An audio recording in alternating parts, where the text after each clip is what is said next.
Assalamualaikum warahmatullahi wabarakatuh.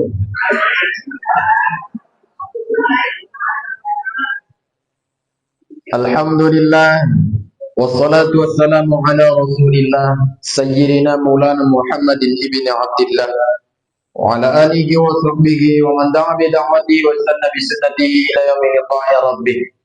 Subhanaka la ilma lana illa ma 'allamtana innaka antal alimul hakim. Rabbi shrah li sadri wa yassir li amri wahlul 'uqdatam min lisani yafqahu qawli amma ba'd. Bunda sekalian yang dimuliakan oleh Allah Subhanahu wa taala. Bersyukur kita kepada Allah dengan mengucapkan hamdalah. Alhamdulillahirabbil alamin. Sampai detik ini Allah masih berikan kita sehat. Apa kabar semuanya, Ibu sehat? Mohon maaf Ustadznya yang kurang sehat. Makanya agak terlambat datang ke sini karena sebelumnya bolak-balik toilet. Tapi tamu kita buat di WA kan. Bu, maaf ya saya di toilet lagi. Tapi mohon maaf diizinkan, semoga bisa dapat dimaafkan ya. Bersalawat ke baginda Rasulullah sallallahu alaihi wasallam dan mengucapkan Allahumma shalli ala sayyidina Muhammad wa ala ali sayyidina Muhammad. Assalamu alayka ya Rasulullah. Bunda sekalian yang dimuliakan oleh Allah Subhanahu wa taala. Judul ceramah kita pada pertemuan yang singkat ini adalah sebab-sebab rahmat Allah datang. Sebab-sebab rahmat Allah datang. Maka ayat yang akan kita sampaikan pada kesempatan sore ini adalah surah Ali Imran ayat 159. Saya bacakan dulu ayatnya. A'udzu billahi minasy syaithanir rajim. Bismillahirrahmanirrahim. فبما رحمة من الله لنت لهم ولو كنت فظا غليظ القلب لانفضوا من حولك فاعف عنهم واستغفر لهم وشاورهم في الأمر فإذا عزمت فتوكل على الله إن الله يحب المتوكلين.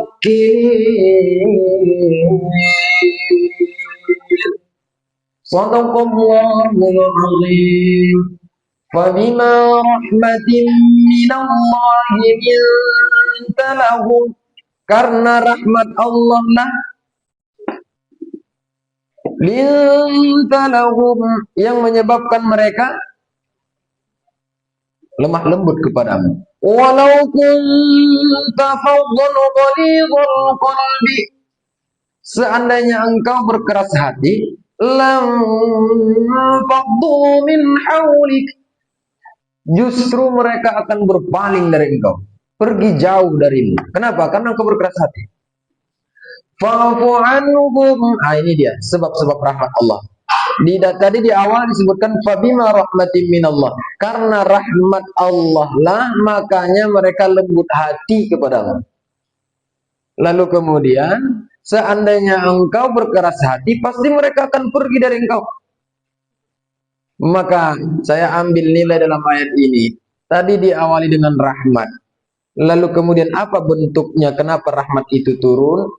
Ternyata di sini ada perintah Allah terhadap Nabi. Fa'fu anhum, maafkan mereka. Waghfir lahum, ampuni mereka. Maafkan, waghfir lahum, mohon ampun kepada Allah atas dosa-dosa mereka. Intinya yang kedua nih, mendoakan musuh. Berat ya. Udahlah maaf didoakan pula itu. Enak kali bermusuh sama dia memang nih kan.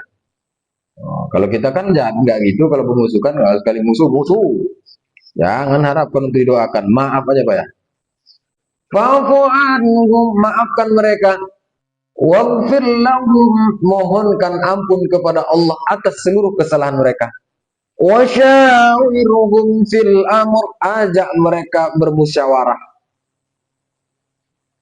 Fa'idha azamta fatawakkal 'ala Allah. Setelah selesai berazam, Fatawakkal 'ala Allah. Tawakal pada Allah. Inna Allah yuhibbul mutawakkilin. Sesungguhnya Allah mencintai orang-orang yang bertawakal. Saya ambil 5 poin. Sebab rahmat Allah turun ada berapa, Bun? Mana tahu nanti tak terjelaskan secara rinci semuanya. Penting di awal disampaikan semua. Yang pertama sebab rahmat Allah turun. Pertama karena kita memaafkan kesalahan orang lain. Rahmat Allah akan turun kepada kita. Waghfir lahum. Kalau kita sanggup mendoakan musuh kita sendiri. Dulu dia yang menyakiti kita. Sekarang bukan hanya maaf, tapi kita mendoakannya kepada Allah. Ya Allah, ampunilah dosa si Fulan bin Fulan, si Fulanah binti Fulanah. Meskipun dia dulu pernah menyakiti hatiku, tapi aku mohonkan kepadamu, ya Allah, ampuni dosa mereka. Wasyawirhum fil amr. Kunci rahmat yang ketiga, oh ternyata bermusyawarah. Bu, yang namanya musyawarah itu nggak sendirian. Ada orang musyawarah sendirian? Mana ada? Musyawarah itu banyak orangnya. Berarti gabung balik. Yang kemarin renggang, pertemukan lagi.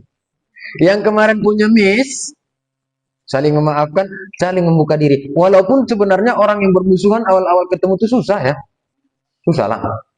Ternyata ini juga paling susah bagi kita nih. Wasyawirhum fil amr. Sudahlah dimaafkan, sudahlah minta ampunkan atas dosanya, bertemu lagi.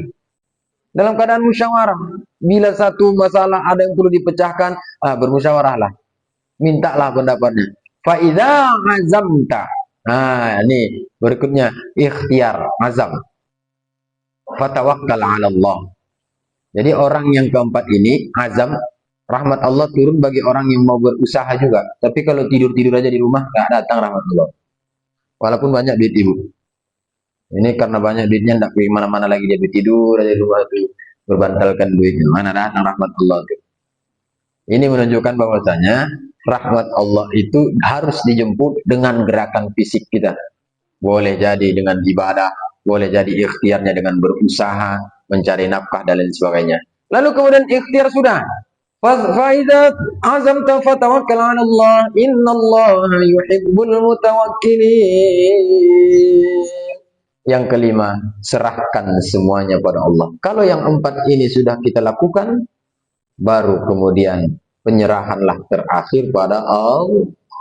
Ini ayatnya umumnya ibu, sering kita dengar, tapi sulit memang mengamalkannya. Karena sulit mengamalkannya, makanya kita selalu mengingat-ingat diri kita ya bu.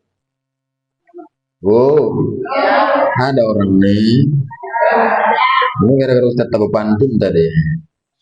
Ustaz orang Batak, gimana bu pantun? Masya Allah. Bu, ini kan surah Ali Imran ayat 159. Surah ini turun, itu bukan ujuk-ujuk tanpa sebab. Ternyata ini sebabnya ini menceritakan karakter bagaimana para sahabat Nabi yang mengkhianatinya. Artinya sahabat di sini yang disebut adalah umatnya Rasulullah SAW. Apa yang dikhianati terhadap mereka? Mereka mengatakan, Am hasibtum an tadkhulul jannah. Am hasibtum an tadkhulul jannah. Walamma yatikum mathalul ladzina khalau min qablikum. Ada sebelumnya itu di ayat di sebelumnya itu mereka menginginkan kepada Allah. Oh, walaqad kuntum tamannawna al-maut. Mereka ingin kepada Allah Subhanahu wa taala menjemput kematian. Antal qawm faqad ra'aytuhu wa antum tanzurun. Ayat sebelumnya am hasibtum an tadkhulul jannah walamma yatikum mathal walamma ya'lamillahu alladhina jahadu minkum wa ya'lamas sabirin. Ini ayat ini turun kenapa Ibu? Ternyata para sahabat pengikut Nabi dulu ketika diceritakan tentang perang Badar, apa timbul dalam pikiran mereka? Ya Allah, kami ingin sekali masuk surga. Karena surga bisa ditempuh dari fisabilillah. Orang yang mati di jalan Allah akan masuk ke dalam surga. Pada akhirnya berita ini disampaikan kepada mereka, kami juga pengenlah seandainya perang nanti ada lagi ya Rasulullah, membela agamamu, kami mau ikut-ikut lagi. Perang sebelumnya namanya perang Badar. Lalu kemudian, kalian pengen masuk surga? Iya. Am hasibutum an tadkhulul jannah? Apakah kalian mengira bahwa masuk surga itu walamma ya'lamillahu alladziina jahadu minkum, mudah, sebelum Allah akan mengetahui dulu walladziina jahadu minkum, siapa di antara kalian yang sungguh-sungguh. Wa ya'lamus sabirin, dan Allah ingin tahu dulu siapa di antara kalian yang sabar. Sekarang itu kan pertanyaan dari Rasulullah SAW terhadap para sahabatnya. Ini pertanyaan Ustadz sama Ibu. Menurut ayat itu, Bu, oh, Ibu mau masuk surga? Betul lah. Meninggal dulu tapi. Oh ya, ya meninggal dulu kan. Nah, maut dulu baru masuk surga. Tapi seandainya sudah maut, mau masuk surga? Mau nggak nih? Mau, Bu. Ibu mau kan masuk surga? Kata Nabi terhadap para sahabatnya, Allah tidak akan mungkin begitu saja memasukkan seseorang masuk surga kecuali diujinya dulu kesungguhan dan kesabaran seorang hamba. Tak akan masuk surga kita ini kalau tak belum diuji kesabaran dan kesungguhan kita. Jadi kalau semangatnya maaf bahasa kasarnya semangat tai ayam, tidak akan masuk surga. Kalau sabarnya itu setipis kulit bawang, tidak akan masuk surga. Bagaimana para sahabat diuji oleh Allah terhadap kesabaran dan kesungguhan mereka yang ingin mendapatkan surga? Ujian Allah terhadap para sahabat Nabi itu, ternyata ditakdirkan setelah itu ada perang Uhud. Setelah perang Badar ada perang Uhud. Disinilah momen ujian para sahabat.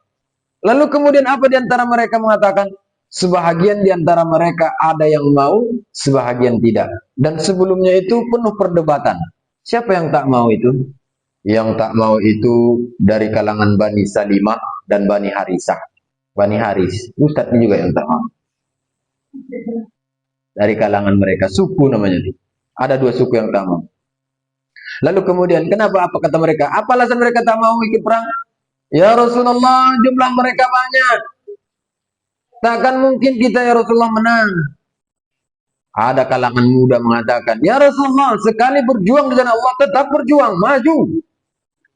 Walaupun mati di jalan Allah Subhanahu wa taala. Akhirnya yang tua-tua tadi setelah diberi suara tim-tim yang muda dan kemudian dia tergugah untuk melakukan perang dan diputuskanlah lanjutkan berperang. Berapa jumlahnya, Bu? Kaum muslimin hanya 300 orang, sementara kaum musyrikin 1000 orang lebih. Nah, ini semua kalau ibu semua ibu umroh, haji dan sebagainya sudah sering diceritakan ketika di Jabal Uhud. Apa yang terjadi setelah itu, bunda sekalian yang dimuliakan oleh Allah Subhanahu wa taala? Lalu Allah uji bagaimana kesungguhan mereka. Allah uji bagaimana kesabaran mereka. Kenapa Ustadz ceritakan dulu perang Uhud? Perang Uhud lah yang akan ayat ini menjelaskan tentang perang Uhud. Maka perang Uhudnya dulu saya ceritakan. Maka sesampainya di perang, sebelum perang, malamnya Nabi sudah mengumpulkan semua sahabatnya. Wahai sahabatku, ya, dengar instruksiku, dengar agenda kita besok kalau berperang, dengar konsepnya gimana. Siap ya Rasulullah. Kalian tugasnya nanti di atas bukit. Bagian pemanah-pemanah di atas bukit ya. Engkau Tolha, tugasmu nanti pegang bendera. Engkau nanti bersama kami di belakang. Datang dari sini. Kalian pasukan depan, kami bagian dari sini dan sebagainya. Dari sudut kiri kalian ya. Kalian mengusir di sudut kanan. Pokoknya Rasulullah yang 300 orang melawan 1000 orang itu sudah penuh strategi. Lalu kemudian semua peta Uhud itu sudah dikuasai oleh Rasulullah. Strateginya Nabi luar biasa. Menunjukkan bahwasanya itu orang pintar, ya kan? Bukan asal marah dengan emosinya, habis itu tak ada strategi. Nah, Nabi itu cerdas. Akhirnya dibuatlah itu satu malam, didiskusikan, dan para sahabat sudah setuju, Ibu. Pada akhirnya besok terjadi peperangan. Dan Nabi mengkuatkan kepada mereka yang di atas, yaitu bagian jabal yang menjaga pemanah dari atas itu, apapun yang terjadi, apapun yang terjadi, kalah mau mati kami di bawah atau menang, kalian yang dari atas jangan turunnya.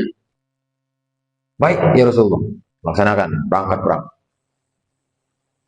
Qadarullah, singkat cerita, menang perang Uhud. Putaran pertama. Itu birit-birit musuh yang 1000 itu. Kenapa? Karena mereka nggak tahu bagaimana cara melawan orang Islam. Serasa-rasa dihujani anak panah. Serasa-rasa dihujani dengan lemparan batu dan lain sebagainya. Kenapa? Karena pakai strategi. Setelah itu, kaum musyrikin mundur. Maju kaum muslimin, akhirnya diambillah harta rampasan perang. Nah, yang tinggal-tinggal dari orang kafir ini diambil hartanya. Nah, pertanyaannya, berarti Ustaz, orang Islam ini kejam ya? Kejam nggak, Bu? Orang berperang diambil hartanya. Bininya pun diambil semua. Apa yang tinggal? Anaknya diambil, bininya diambil, gelangnya diambil. Kira-kira orang Islam itu kejam nggak? Ya Allah, Bu. Bingung kan? Nah, itulah kenapa ibu masuk Islam. Aduh, dia apa yang salah, nanti kita benarkannya. Kira-kira ada tuduhan sekarang yang mengatakan, apalah Islam itu? Kenapalah diikuti orang? Padahal sejarahnya perang-perang aja. Anarkis itu Islam. Kalau disampaikan begitu sampai ibu terima nggak? Tapi cara jawabnya gimana? Artinya baca sejarah. Tapi yang perlu kita lihat adalah perang dalam Islam itu melawan kekerasan. Orang kafir Quraisy, orang musyrikin itu keras.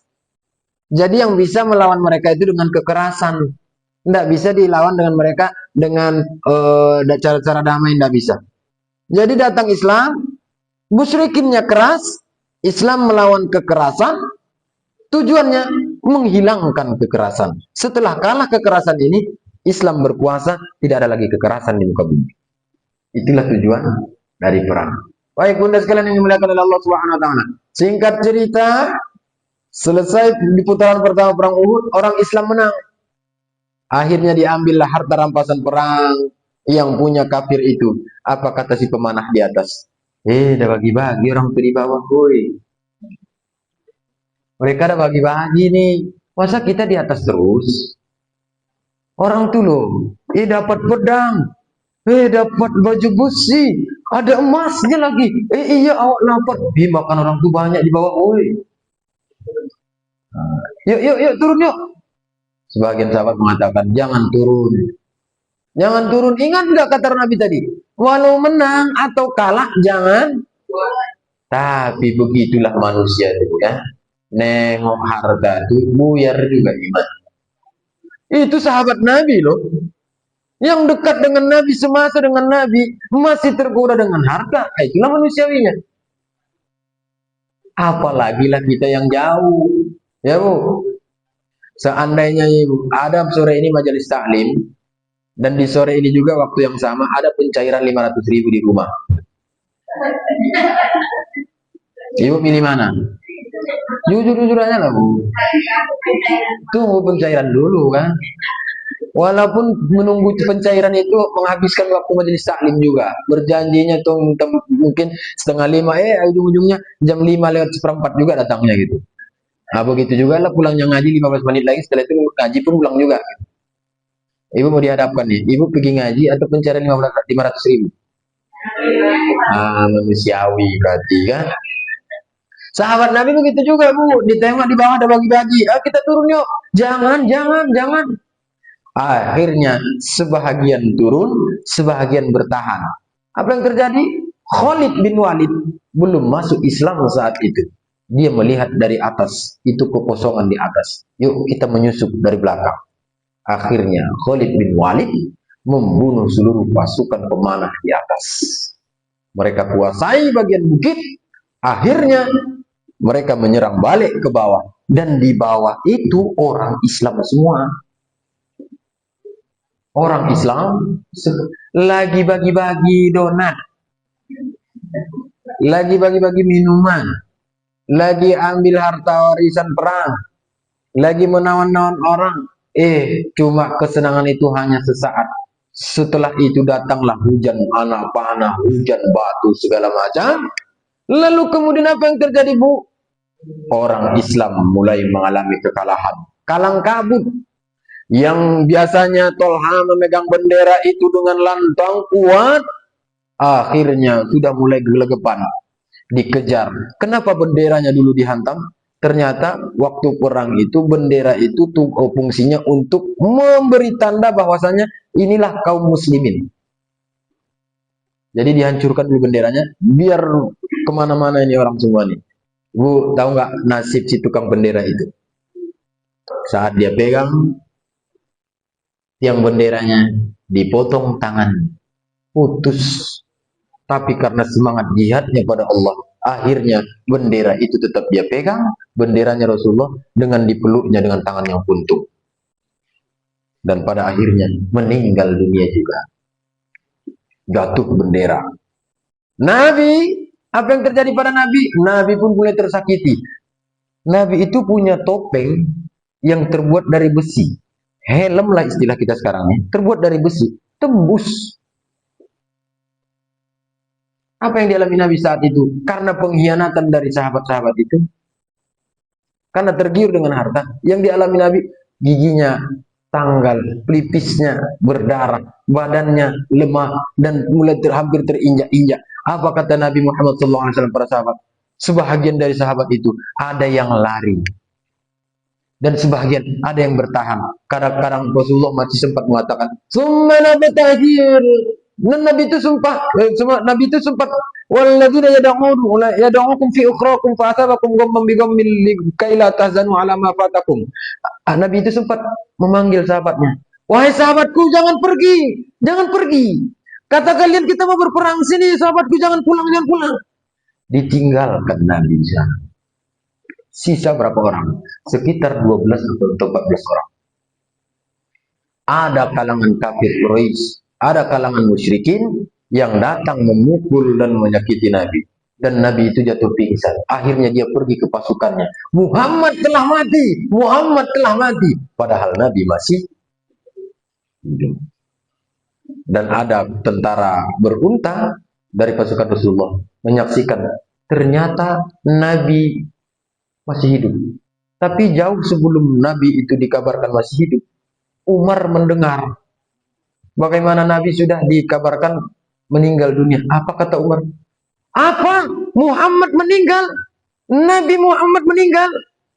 Marah Nabi Muhammad. Siapa yang mengatakan Muhammad itu meninggal? Kupancung kepalanya. Turunlah ayat. Wa ma Muhammadun illa rasul. Muhammad itu adalah Rasul. Qadakhalat min qablihi rusul. Sama seperti kalian, sama seperti rasul-rasul sebelumnya. Sama-sama manusiawi. Kalau namanya manusia pasti yang penting apa imma ta'aw qutilan qalabatum ala aqabikum. Apakah dia kalau meninggal dunia atau terbunuh, kalian akan pulang berbalik ke belakang, artinya murtad kembali ke agama kalian. Wa man yanqalibu ala aqibaihi falan yadurrullaha syai'a. Siapa di antara mereka?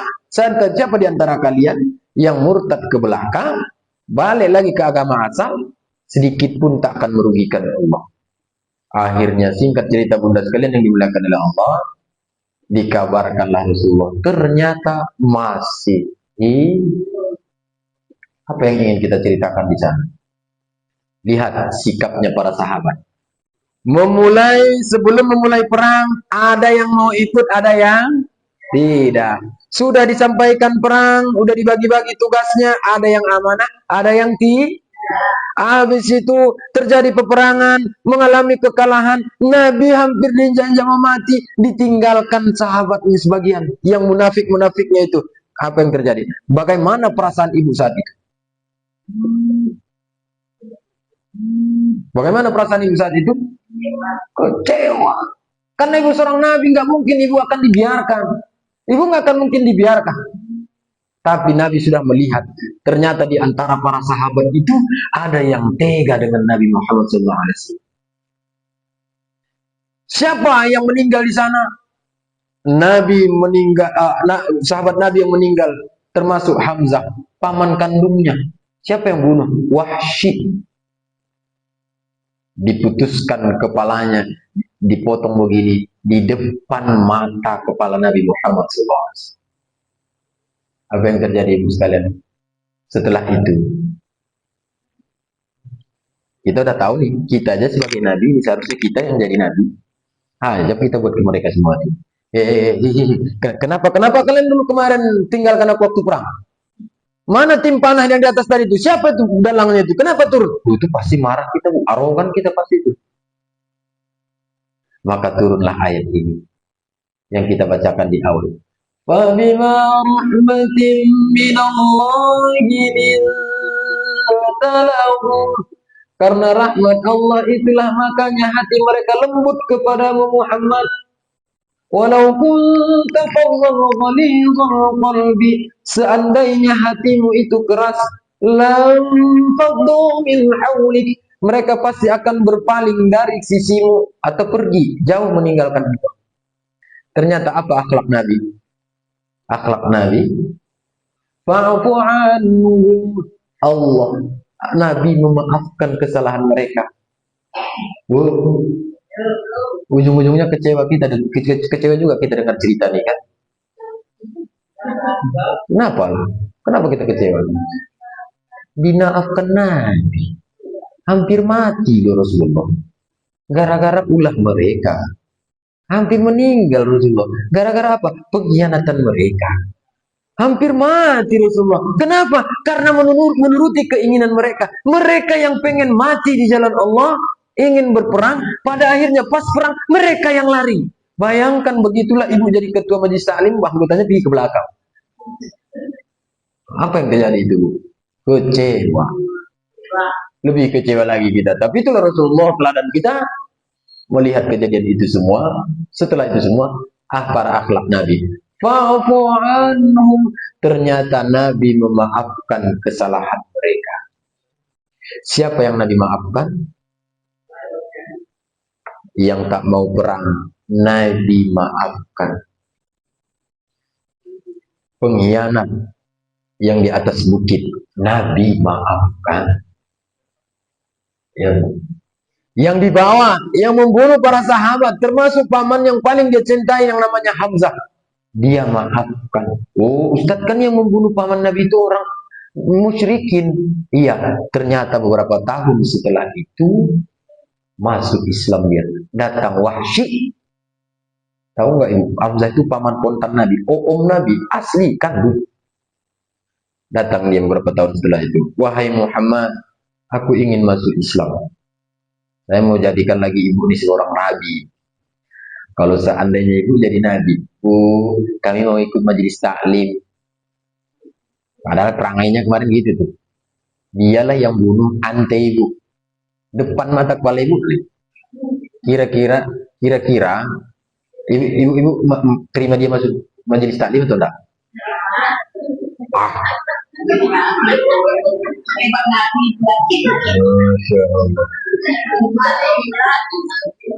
Nah, kalau itu kan terlalu jauh contohnya kayak gitu ya, nggak akan mungkin lah diantara kita saling membunuh ya kan itu. Saya buat aja yang lebih real aja. Diambilnya laki ibu. Ibu ketua majelis taklim, nah diambilnya laki ibu. Ibu masuk, boleh nggak masukkan dia tuh? Nggak boleh. Oh, tuh jelas.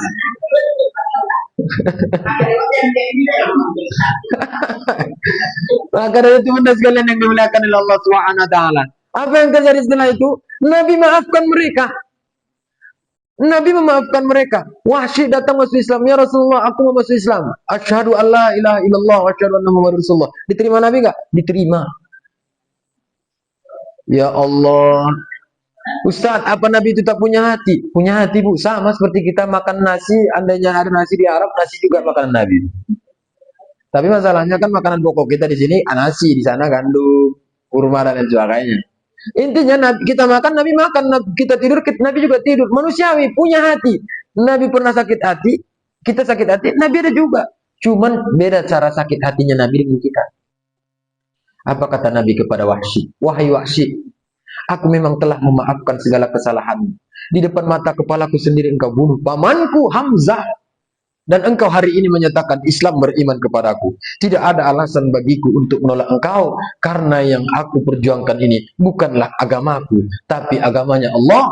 Aku dituntut untuk menerima siapapun yang masuk Islam hari ini. Aku terima, aku maafkan kesalahanmu wahai Wahsy, tapi satu syaratnya. Aku berharap ke depannya kita jangan sering-sering bertemu.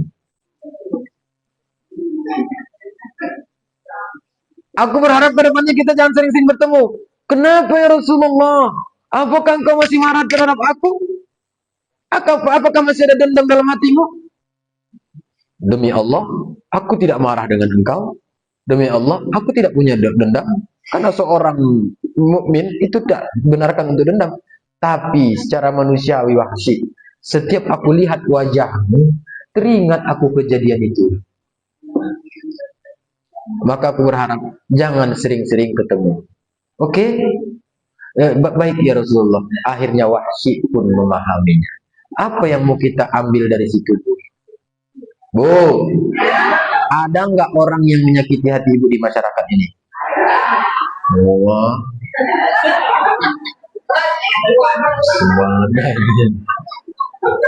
Berarti ini kita ada ayam duduk kayak gini, acting aja nih. Nampak, biar nampak Ustaz tuh agak-agak akrab kita silaturahim ya kan, gitu. Padahal kiri kanannya tuh lah, ketawa pula dia. Ngapalah harus duduk di sini ya? Malas sekali aku nengoknya. Aku sana aja lah. Ya kan Bu? Aneh. Aku kalau ibu itu datang malas aku. Tak kenapa? Nggak suka kali aku nengoknya. Setelah kejadian itu, boleh jadi di antara kita nih semua di kamera tuh, itu terlihat senyum semua, tapi dalam hati menggerutu semua. Oh, sama ini. Oh ya pula ya. Kalau dibalik lah kamera itu arah ke ibu-ibu ini, nampak kan ibu ini cerah, senyum, tak ada masalah. Padahal hatinya menggerutu semua kan. Apalah ibu ini di samping awak nih. Awak duluan sini, sengaja kali. Lain deh, Ustaz ini pun lama pula berceramah, awak dah ada tadahan. Contoh. Tapi ibu sekalian yang dimuliakan oleh Allah, intinya kita pernah tersakiti di masyarakat. Kita pernah tersakiti oleh pasangan. Kita pernah tersakiti oleh keluarga. Kita pernah tersakiti oleh teman kerja. Kita pernah tersakiti oleh saudara. Di mana tempat kita pasti pernah tersakiti. Tapi seandainya kalau kita maulah mencontoh akhlak Nabi, apa yang terjadi pada Nabi? Seandainya Nabi yang terjadi pada diri kita ini, Nabi yang mengalami itu, pasti Nabi memaafkan kesalahan mereka. Pasti Nabi menyuruh ibu, maafkan saja kesalahan mereka itu. Ustaz, berat. Gimana caranya? Nabi juga pernah mengalami berat.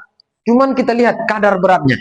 Apakah berat sakit hati ibu sebanding dengan sakit hatinya Nabi dengan Wahsy membunuh Hamzah? Enggak. Kadang-kadang sakit hati kita nih cara salah-salah ngomong aja ini. Iya Bu. Pergi ibu ke Sumbar. Pergi orang itu ke Sumbar. Kawan-kawan ibu itu dikasihnya oleh-oleh karak koling, ibu sendiri yang tak dapat, tersinggung.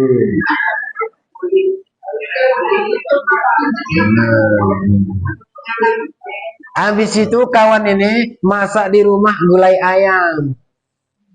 Keciumlah ke tetangga sebelah. Gak dikasih. Tetangga kami yang satu lagi dikasih. Nampak kali lah. Cuma itu masalahnya karena karak koling tak dikasih sama ayam.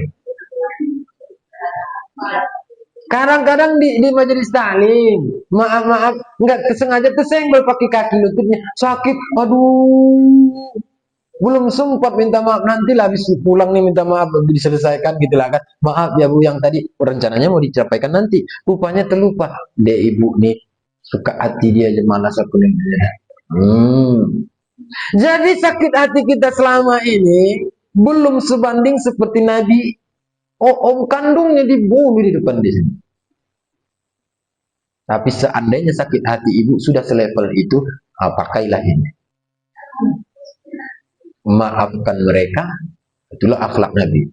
Habis itu jaga jarak. Tapi kalau kesalahannya masih remeh-temeh sepele, maaf-maafkan aja lah. Setidaknya remis-remisnya setelah dimaafkan bertegur sapa kembali. Tapi maaf ya besti, hatiku tak pernah tak bisa lagi rekat kembali seperti awal. Aku ini layaknya dulu pernah disampaikan Ustadz tuh, almar'atu kal mir'ah, perempuan seperti kaca. Masih ingat kau? Kaca yang sempurna menampilkan bayangan yang sempurna, tapi maaf kalau dia sudah jatuh tersakiti retak direkat kembali takkan sempurna lagi bayangan yang dipantulkannya. Begitulah hatiku besti, kau ku maafkan tapi jangan harap kita akan dekat seperti kemarin itu. Tapi nggak diucapkan, tapi dalam hati dia aja, sampai sini aja lah kita, tapi maaf, tapi ngomong salam segala macam dijawab, tegur sapa dijawab. Cuman mungkin tak akrab lagi, sama-sama paham lah. Karena sebelumnya ada miss. Yang paling pasti kita dapat maaf orang, yang paling pasti kita bisa membuka maaf kepada orang lain. Itu ajaran Rasulullah. Kira-kira siap nggak tuh? Tutup mata masing-masing.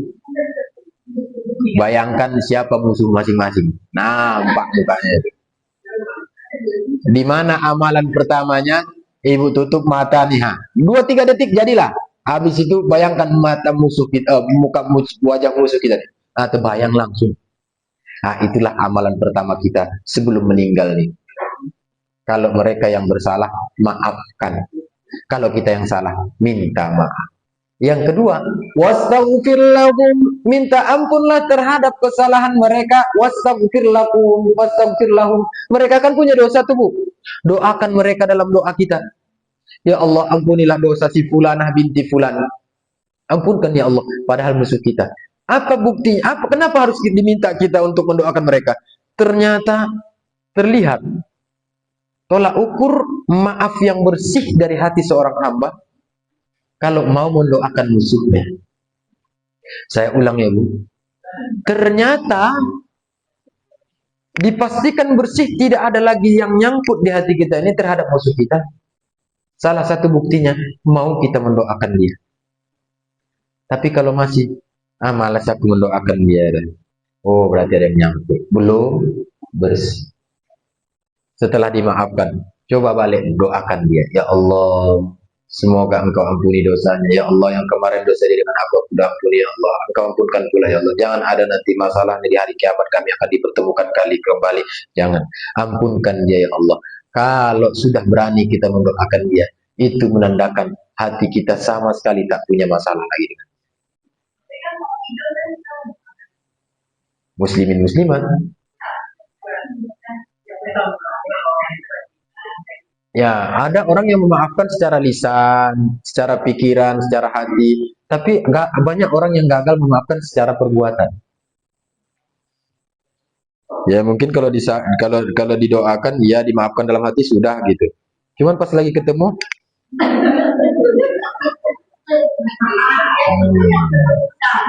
itulah yang paling penting. Itu yang paling penting. Masuk ke majelis ta'lim. Maaf ya, ini perumpamannya ibu, bukan ibu yang disuruh, enggak. Rupanya disuruh sana musuhnya ibu. Salam. Ibu apa kabar? Langsung ke tengah. Dilewati yang sebelah sana. Itu berarti belum bersih. Jadi buktinya kalau kita bersih, terucap maaf, dalam hati juga sudah mendoakan, dalam perbuatan sudah mendoakan, dalam keseharian sudah salaman, sudah tegur sapa. Itu baru. Wastaghfirlah. Kalau ibu sanggup mengamalkan yang dua ini, turun rahmat Allah. Masya Allah. Tapi pas pelaksanaannya, nanti itu Ustaz. Itu yang tugas kita ini, Bu. Menjelang meninggal dunia kita ini, itulah tugas berat kita. Setelah ini ibu nggak bertugas lagi. Meninggal lah udah. Menunggu akhirat lagi. Sementara dalam hidup dan mati yang kita cari itu cuma Bu. Di hidup dan mati ini yang kita cari cuma rahmat, bukan duit. Makanya beruntung ibu yang punya suami rahmat.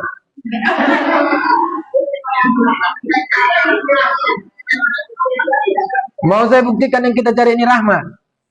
Saat kita mendoakan ke orang tua, apa yang kita doakan? Robbi firli warham wali walidayya warham huma rabbayani. Saat at-tahiyatul, saat duduk antara dua sujud lagi sholat, Robbi firli warham. Ada orang yang meninggal dunia, ibu mendoakan Allahumma firlahu rahmat lagi. Ibu lagi hidup, yang ibu minta Allahumma inna nas'aluka salamatan fid din wa afiyatan fil jasad wa ziyadatan fil ilmi wa barakatan fil rizqi wa taubatan qabla al maut wa rahmatan. Yang ibu minta nih rahmat. Ibu pengen rahmat, tapi cara mendapat rahmat itu itulah maafkan orang, doakan dia. Tugas kita di dunia ini cuma mencari rahmat. Yang nggak mau nggak apa-apa, berarti nggak dapat Pak rahmat. Yang ketiga, wasyawirhum fil amr. Ajak mereka berdiskusi kembali. Ya kan Bu, biasanya begitu Bu. Kalau kita yang udah punya masalah dengan orang lain, kita satu komunitas, satu jamaah, itu biasanya ngumpul-ngumpul susah. Malas lagi ngumpul, tapi kita nggak begitu. Sikap berikutnya, kalau ada kumpul, undangan dari dia, datang Ibu. Kalau Ibu diundang, datanglah Ibu. Biar selesai urusan kita di dunia ini. Bu, jangan pikir urusan di akhirat itu gampang. Ada sebelum hisab itu satu kehidupan, mengulangi kehidupan kembali di dunia.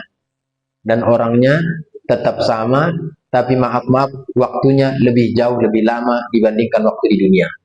Satu hari boleh jadi kata para ulama 1000 tahun bandingan waktu di dunia, satu hari di akhirat. Mau Ibu menyelesaikan masalah di sana? Itulah, Ustaz ini nakut-nakuti aja, biar aja.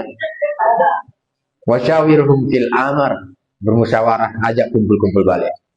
Fa idza azamta, kalau semua ini sudah dilakukan, tidak dapat maaf oleh Ustaz, tidak dimaafkan juga kami Ustaz. Wa tawakkal 'ala Allah, serahkan semuanya pada Allah. Jangan dibalik. Ninda, ada jamaah saking pintarnya dia sampai di ujungnya dulu diambilnya. Azam ta'ala Allah, fazida azam tawakkal 'ala Allah. Habis itu malam didoakannya, ya Allah, aku udah maafkan kesalahan dia dan semoga saja Engkau ampuni pula dosanya. Amin. Langsung dia bertawakal pada Allah. Esok paginya jumpa, tidak bercakapan. Itu untuk balik. Tidak begitu, salah. Nah, jadi setelah buat dulu usaha, baru terakhirnya azam pada Allah. Apa? Bertawakal kepada Allah Subhanahu wa taala. Yang semua itu, yang 5 tadi yang kita jelaskan, itu juga bagian dari pengujian terhadap diri kita atas kesabaran yang kita miliki. Apakah Ibu benar-benar orang yang sabar? Nah, tengok 5 poin itu bisa nggak dilaksanakan. Apakah orang yang Ibu yang bersungguh-sungguh? Nah, tengok juga yang 5 poin itu bisa nggak dilaksanakan. Kalau Ibu sudah dapat ujian kesungguhan dan kesabaran, insya Allah surga balasan. Baik bunda sekalian yang dimuliakan oleh Allah, alhamdulillah sudah berakhir di ayat ini. Selesai pula lah yang kita niatkan akan kita sampaikan pada kesempatan sore yang berbahagia. Baik Ibu, kita simpulkan ada berapa Bu? Meraih, menjemput rahmat Allah itu sebab-sebabnya turun 5. Pertama, memaafkan, mendoakan, bermusyawarah, tawakal, azam, upaya. Ya Ibu, yang paling berat salah satunya di mana Bu? Nomor 1 sama nomor 3. Nomor 1, ya, tapi yang paling terberat lah nomor 1, nomor 3. Bermusyawarah itu dalam arti bukan karena ada rapat-rapat aja kita datang, enggak. Bertemu muka. Arisan dia, awak ikut arisan juga. Iya, arisan di rumah dia, awak datang juga. Itulah. Anak dia nikah, kita datang. Anak kita nikah, kita undang. Kita bikin acara syukuran aliman di rumah, kita undang dia. Dan dia bikin acara, kita datang. Kalau dia senyum, awak senyum. Kalau dia awak senyum, dia juga senyum. Ayo. Jangan pilih-pilih senyum. Kalau kita salaman, tatap matanya, dia pun menatap mata kita. Assalamualaikum Ibu. Ini karena sehat Ibu, sehat. Nah, itu berarti gagal wasyawirhum fil amr. Mudah-mudahan Allah permudah cara kita berinteraksi dengan sesama kita dan ujung-ujungnya nanti semoga Allah jadikan kita orang yang bersih di dunia ini. Jadi di akhirat nanti tidak ada lagi urusan kita dengan orang lain. Tinggal menikmati hasilnya. Yang mau, yang enggak. Jangan mau tapi enggak. Nah, yang mudah-mudahan mudah Allah mengamalkannya. Baik ibu sekalian yang dimuliakan Allah, demikian kita tutup ucapan hamdalah. Alhamdulillahirabbil alamin.